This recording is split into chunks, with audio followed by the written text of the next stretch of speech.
It's time to start prepping the Automaker's bench pillow.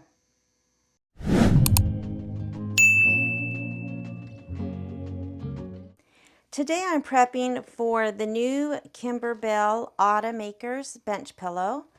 I will, as I have with other bench pillow projects, I will be making this into a wall hanging. I purchased the whole bundle that came with the project files, the fabric kit, as well as the embellishment kit from My Girlfriends Quiltshoppe. And I purchased the background quilting directly from Kimberbell. I have downloaded my files. They give you a redemption code with your little pamphlet, and then all of your files will go to your Kimberbell account. I have downloaded those to my computer where I save my files, and then I have put them on a USB. I like to put my files for projects on USBs instead of sending them directly to my machine. And that's because I do a lot of projects at the same time, and so I don't really like to jam up my machine with all sorts of different files, and so I like USBs. I have the thread now, about half or a little bit more than half are the thread colors that are in the project. I am not going to buy any thread for this project, so there are a few: this maroon, the silver, this gold color, and the dark blue. I just pulled from my own stash. Oh, and the marmalade. And I have chosen to just use my stash. And so these 4 or 5 colors will be different than what the book calls for. So I did purchase the embellishment kit that of course comes with things like buttons. It does have the zipper because this is a bench pillow. However, I'll just put this in my stash since I'm not going to be using it for a wall hanging.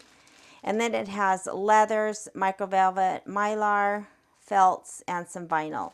Now the vinyl is just clear vinyl, it looks like, for, I would think, maybe some windows. I am going to use a different vinyl that I purchased. I saw Jeannie from A1 use this, and this is a vinyl that has just some really cool texture. And so I thought that would be fun to use instead of just regular clear vinyl. Now for the fabric kit, of course it contains all of our fabrics. Since I am making mine into a wall hanging, I will need to find something for the binding, but I'll worry about that when the quilt is done. But we've got a lot of great fabrics for this kit, and I'm going to be prepping that today. I have my packets ready to go. I'm going to separate all of my blocks into packets like I normally do. I do like to print, and so I printed this. This is 45 pages. I love printed instructions. You, of course, don't have to print. You can use your computer or your iPad or a tablet to pull up the directions. I have an Epson EcoTake printer that I use to print all of my patterns. Now I've had this for several years, and I have printed dozens and dozens of project booklets. I think with my Lori Holt projects, I have 2 projects that I did for her, the Hometown Quilt and the Prim Quilt, and those were almost 100 pages each. And I haven't even used up the original ink that came with my printer. So if you love printed things like I do, an EcoTake printer is the way to go, I feel. Now I will bind this. I have a coil binding machine. I will put clear plastic on the front and the back, and I am going to show how I do that. And once all of my items are prepped, I keep them in this little plastic bin. I just get these at Hobby Lobby. They're $5.99 for this size, which you can see it's a pretty big size. I I'm not sure if the yellow is something that's ever discounted. I think that might be a final price, but for $6, I have a lot of these. It keeps projects together and they fit on my shelf, and I really like them. They're just plastic. And so I will put everything together in that. Now, when I do prep my fabric, it states in the directions that there are some fabrics that will not be interfaced on the back. Most of the time I interface all of my fabrics. And so when you go to the materials list, anything with this little green heart is to be used with interfacing on the back. There are just a few that don't have that symbol. And so what I'm going to do is, for those few pieces of fabric, I am going to use a different type of interfacing.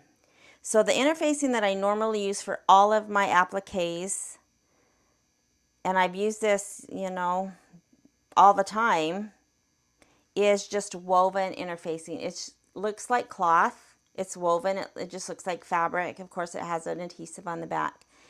What I've started doing with pieced blocks and things that might have a lot of seams is not using the woven, but using something called non-woven. So this is a fusible non-woven interfacing. You might be able to tell the difference. You can definitely see through this versus this one. And this tears, very easy. So what I think I'm going to do on this project is any of the fabrics that don't have the little green heart, I am going to back with this non-woven. It is thin, but I think it'll just give enough stability and kind of smoothness. I really don't like doing appliques that are just fabric and that don't have anything on the back. So I thought about just splitting the difference for these. Now, normally I would have just put regular woven interfacing because I'm not really sure why some of these don't have interfacing. For example, the trunk of the tree, I'm not sure why. Maybe the ground, because I think a lot of this ground or these grass pieces are going to be sewn into the seam allowance. So maybe that's why they're not having them interfaced. Or for example, the chalkboards on the little cider stand. So I am going to go ahead and interface them with this lightweight. And so we'll see how that goes. And I will show you how I prep all of my fabric. I do use my heat press. It's fast and it's easy. And I have a way to do that where I don't have to cut all my pieces to size first. So the first things I'm going to do are bind my book. I am going to get my fabric out and start cutting those chunks of fabric so I can interface. Then I will interface and cut those apart and then start labeling and putting each block of materials into the packets. Now the only thing that I don't add to the packets is anything from the embellishment kit. I will just put this in its own packet, and when I get to a block that has something from the embellishment kit, I will pull that, stitch the block, and then put that back with the embellishments. Now I don't cut my embellishments to size.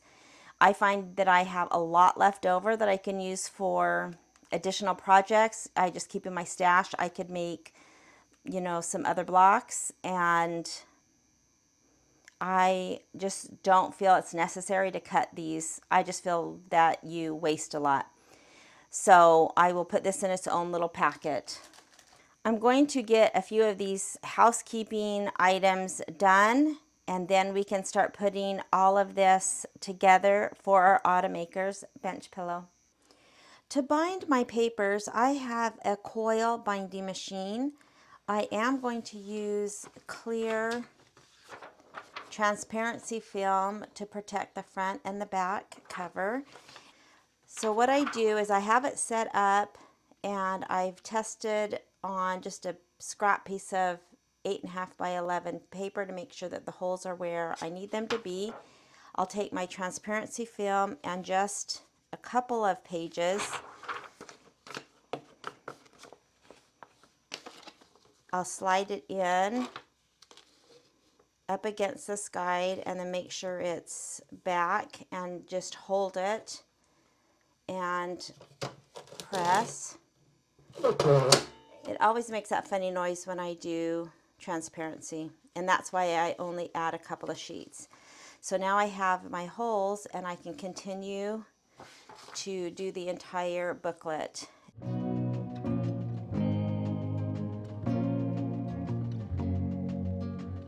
I have all of the holes punched. I have them clipped together so it's easier to put the binding on.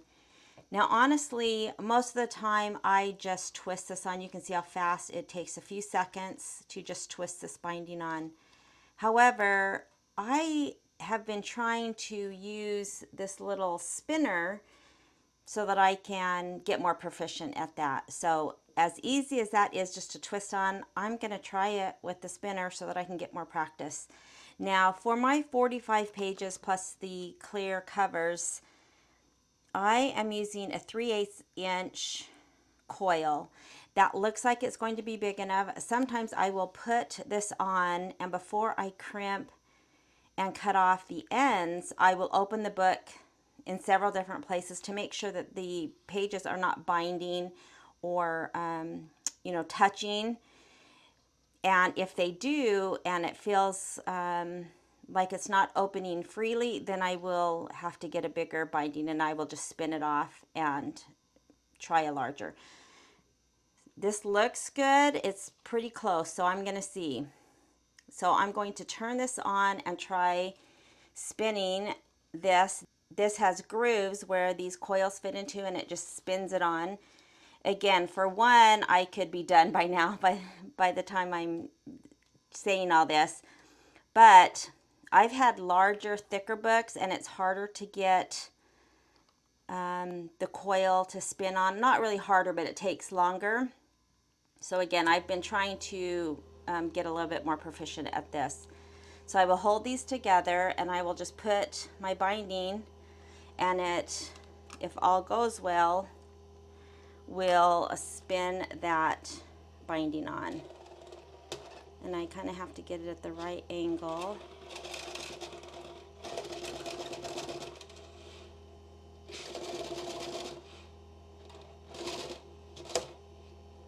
And that's how easy it is. And I'm getting better at using that little winder. So now let me show you how I cut the ends, and then we'll be able to go on to the next step, which is the fabric. First thing I'm going to do before I do that is make sure that this opens and then I can turn the pages easily. It's pretty close. It's good to have a little bit of a gap, and there, if I pull it apart, you can see there's a little bit of a gap, but I think it'll be good enough. All right, so that's ready to go. So I need to crimp or cut the ends. And my binding machine, I think all binding machines come with a set of pliers, and it's got a fork on one end and kind of a solid with a bar in the middle that will go through those two prongs, and it has a red dot on top. So when I cut this, I need to make sure that that red dot is facing up and that I can see it. So I need to flip the book over. I'm going to be working on this right hand side, and so I have a little bit coming off each of the ends. So what I need to do is I'm going to take my pliers and cut the last little piece that goes through that hole in the middle. So if this is laying face down, I just put it on something because you need to be able to work at it, and it won't work if it's sitting down on a table. So I have the red dot facing up, and I put that on the middle of that last piece, and I will squeeze and it will cut, and then what I need to do is take this little piece that cut, and I need to twist it. It kind of twists it, but not always. I need to twist it so it's a little bit kind of like an L or a backwards L, so that this little piece twists up like that. And then I need to flip this over, so I need to work on the right hand side.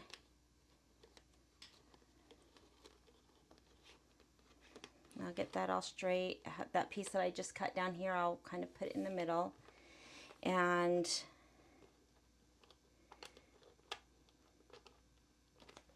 get that next piece that's right there. Now if I squeeze to cut and then twist, sometimes you can do it all in the same motion. So then I have it twisted towards the center.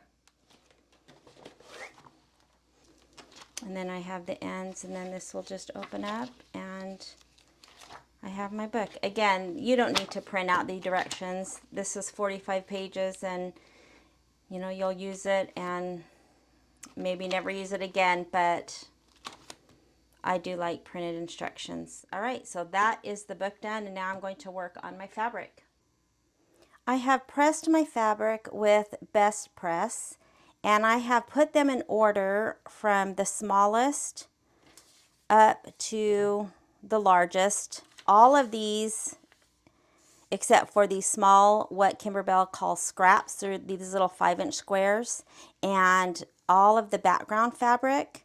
For a bench pillow, these are all the same size of fabric, so it was super easy, and I just put them in order.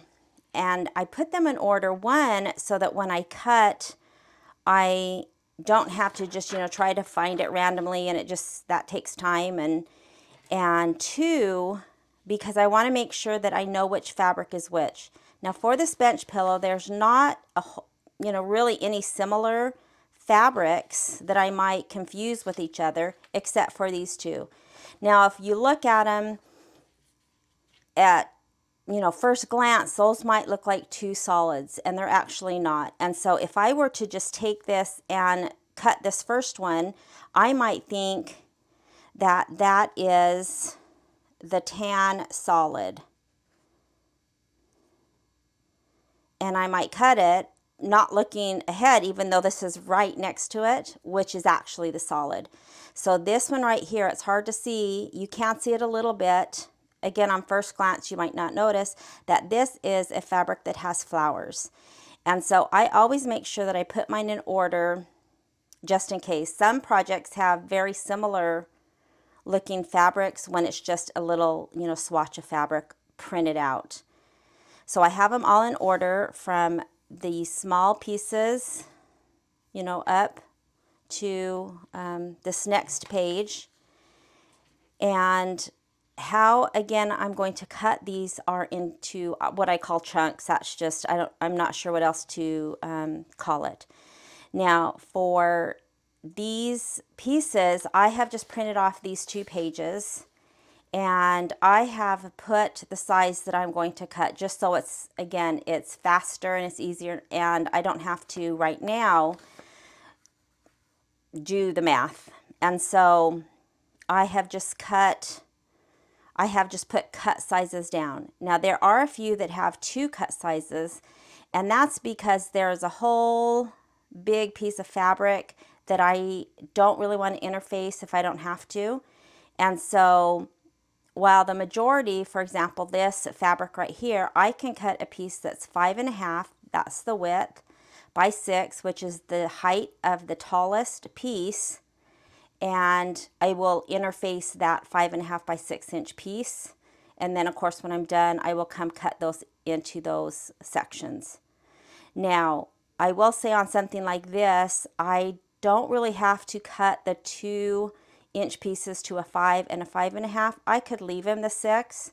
Whether I cut them off now or just use the piece and cut that extra off when I'm doing the applique, I'm still going to waste that little, you know, 1/2 inch or inch. And so I probably won't take the time to cut these down because they'll be big enough. So for the pieces that I have, I think it's just those two that have two sets, and that's because, again, there's this huge piece that if I were to cut this, let's say 8 inches wide by, it looks like 9 3/4 tall, and cut a huge piece, one, I'm left with just a little tiny bit. I might as well just interface the whole piece. But if I cut this into a 4 inch by 9 3/4, I'll have one long rectangle that will take care of those two pieces. And then I will cut a 4 by 5 3/4 that will take care of this piece. And then I have a whole big usable section that I can put in my scraps. The same thing with this. If I were to cut this whole rectangle, or this whole square probably, I would only have a little piece left over, which is fine, but then I have a piece that I will not use, that I really don't need to interface right now until, you know, maybe there's a point in the future that I will use that. But I don't want to just interface it and then have it sit. So the other ones, again, are pretty self-explanatory. This one I'll cut 5 inches by 6 inches, but this does help speed up adding interfacing to the back. Now there's one that I'm not going to cut down at all, and that's this little brown scrap is what Kimberbell calls them, because that is just a 4 by 5, and this piece is a 5 by 5, which now that I've ironed and used best press, it's probably not even actually 5 inches wide, and you can see it's not, it's about 4.5.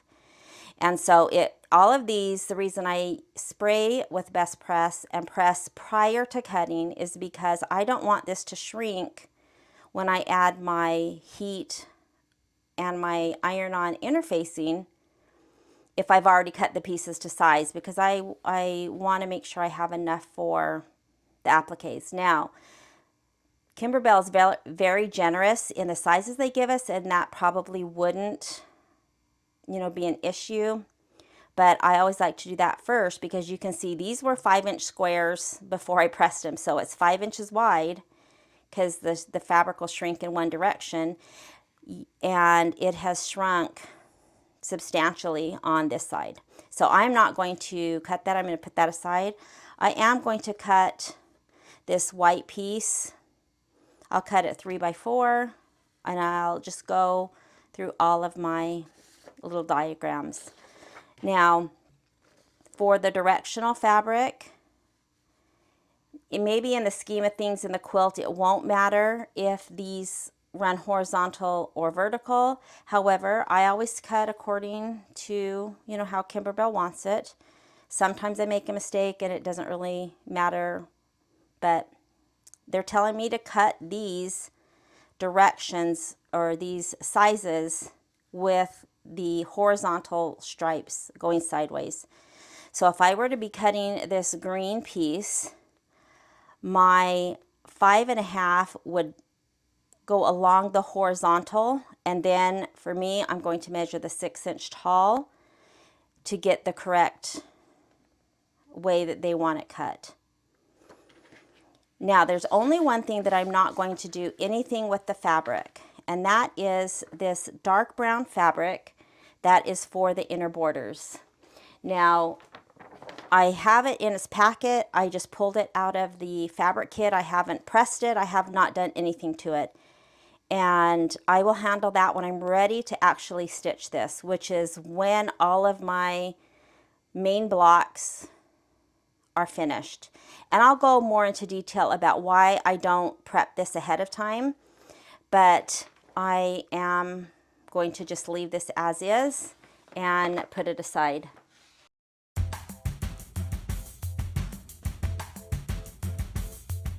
So for this one, I just wanted to show, again, it shows directional. It shows that when I cut this, I need the horizontal stripes. And so for me, if I add up that width, that is my 5.5, and then I'll cut it 6 inches tall. So this ruler will work because it goes to 6 inches. So I will line up my 5.5 inch down the side. Now remember, I don't need to clean up these. These are going to be bigger pieces than we need. And so we don't have to make a perfectly straight edge, although you can see it's pretty straight. So I have my 5.5 lined up along this side. I need 5.5 inches wide. According to this diagram, I need 6 inches tall. So I've got my 6 inch down here, and I'm going to cut this whole section. That will go to my scraps, and this piece will be interfaced as one. All right, so I'm just going to keep going with the rest of the fabric.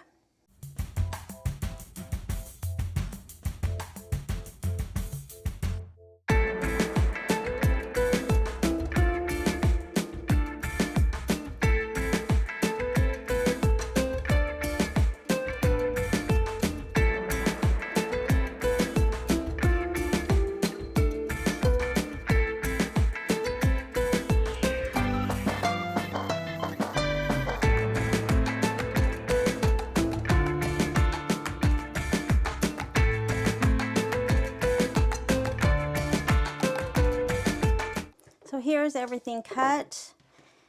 These are the few pieces that will need the lightweight non-woven. All of these pieces, including of course all of the background, will get the regular woven interfacing. And here are all my scraps. So I am just going to put those back into my box in case I need them.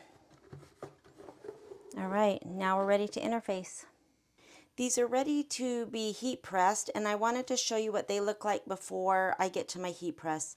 Now these three have the lightweight interfacing, and what I do to get them ready to take to my heat press is I just lightly press with an iron so that these stick. They are not stuck well, and they are not stuck along the whole piece of material.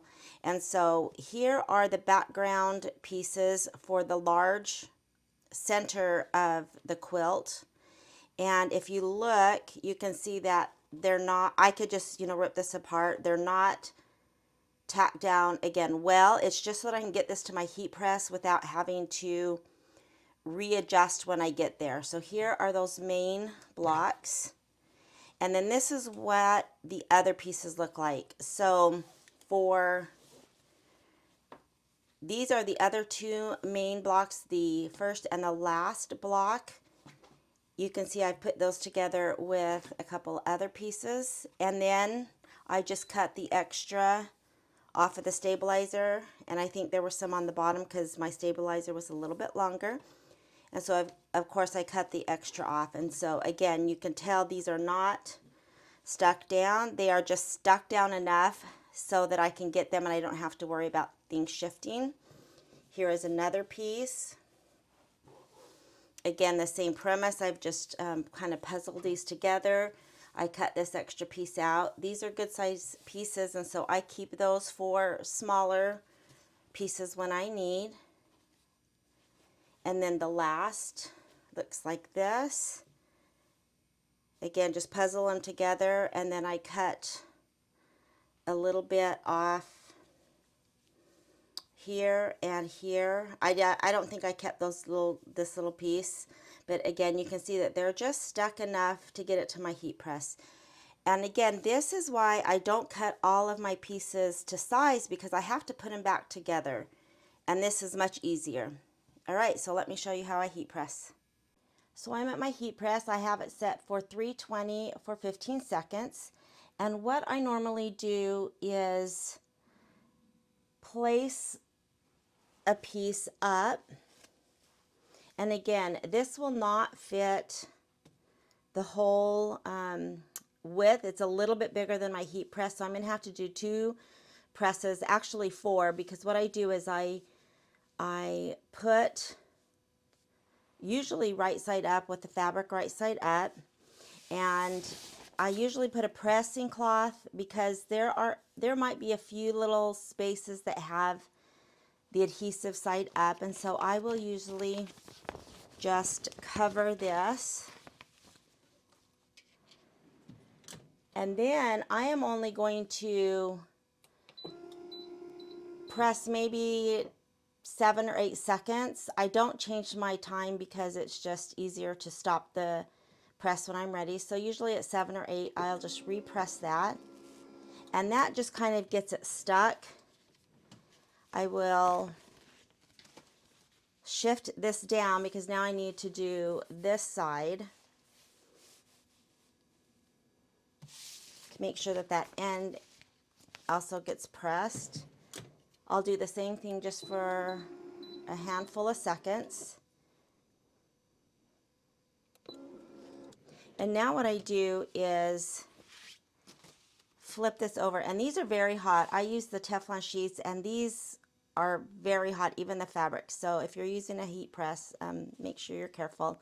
So now you can see they're stuck down well, but I flip these over and I will press for the full 15 seconds on the back side. Again, I'll have to press this in 2 sections, but I will just press for the entire time.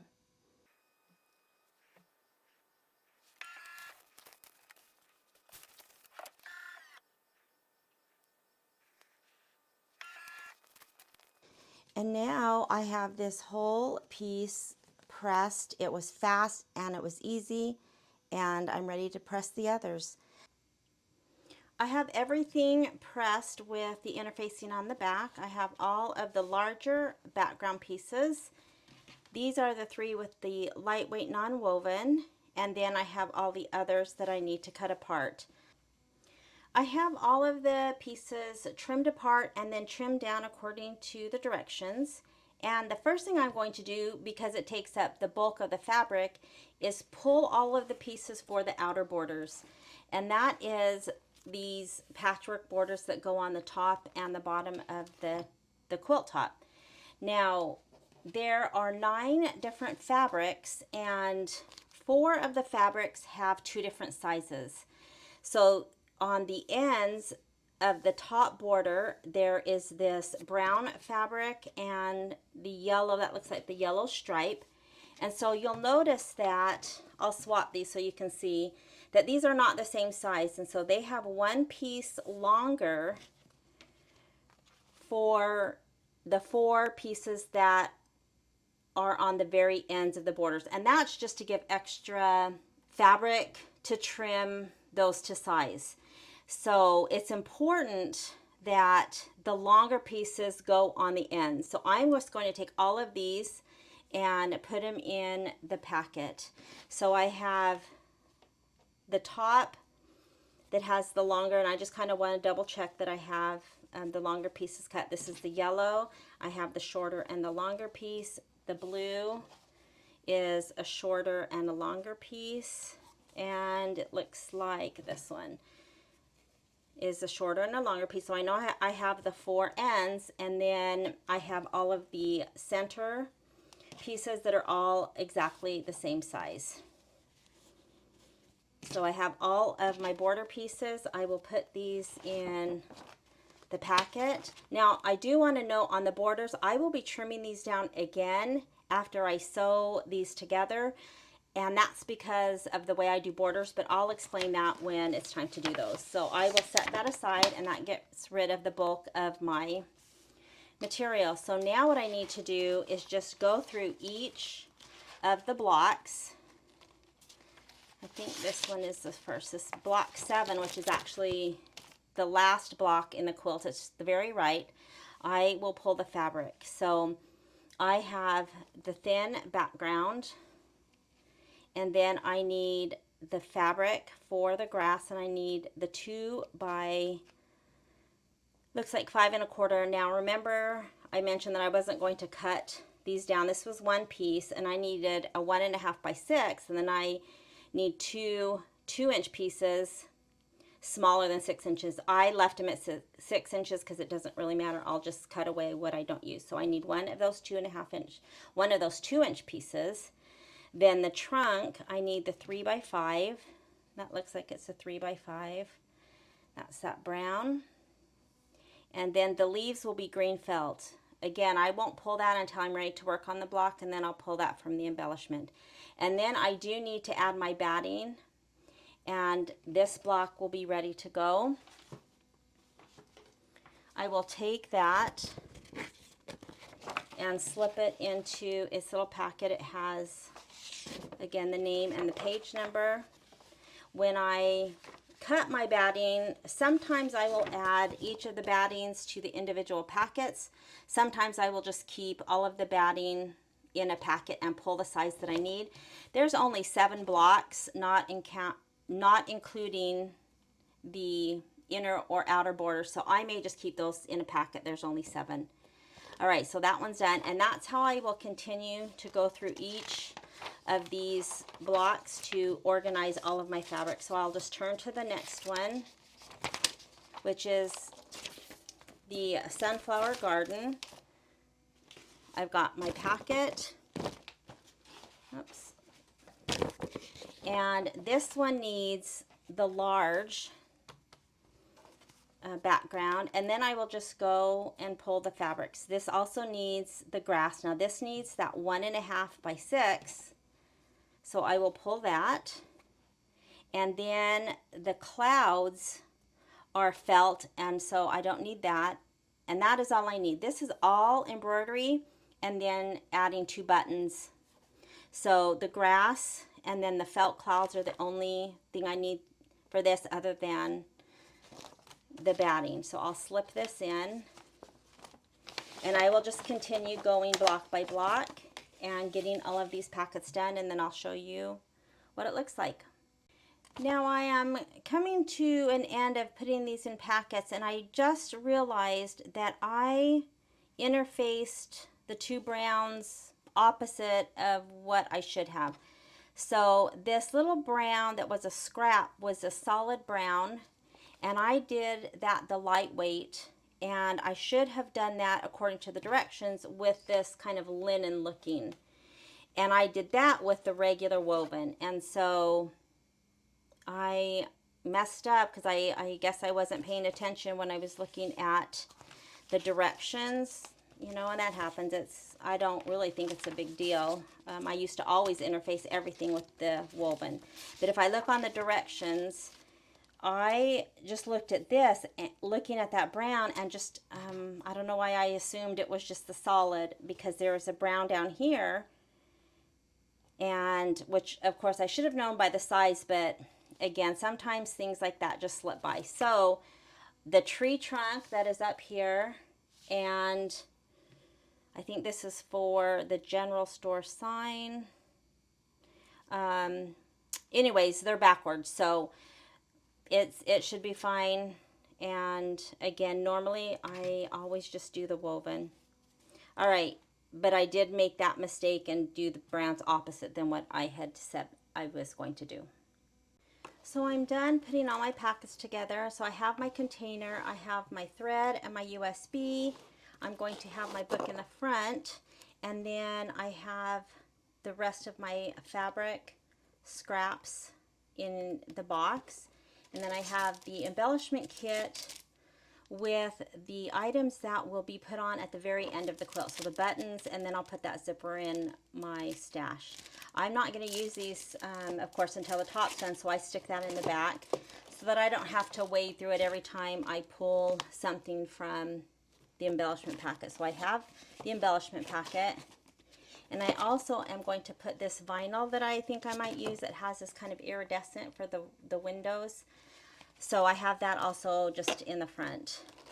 So then I have all of my packets. So I have my apple tree. Now again, the only thing I need to add is the batting. I will cut that and put it in its own packet and then pull the size that I need. I only need 2 sizes for the 7 blocks, and so that will be easy to do. And then I have the sunflower. I have the fall signpost, and you can see some of these just have 2 pieces of fabric, Here's the country home with more, and the general store. This is the one that should just be regular interfacing that I did the lightweight, but it should be fine. Here is the cider stand. Here is the harvest truck. Here are the two browns. This should have the lightweight, that's the ground, and this should have the woven, and I did it in reverse. Then I have the packet of outer borders, and then I have just my inner border fabric that I haven't done anything to. I'm just putting that in its own little packet for later. So I will put all of these, and I'll be ready to go anytime I want to work on a packet. I will just pull what I need. Now, what I'm going to do with this project is the first block I'm going to do, which is the apple tree. I am going to do that just regular traditional applique, where you place the fabric, tack it down, and then trim it. For the other blocks, I am going to be using my scan and cut for some of the applique pieces. Some won't be cut with the scan and cut, and I'll go over that, but I'm going to use that on the remaining blocks. All right, so I'm all ready to go and organized, and I can start my Automaker's bench pillow.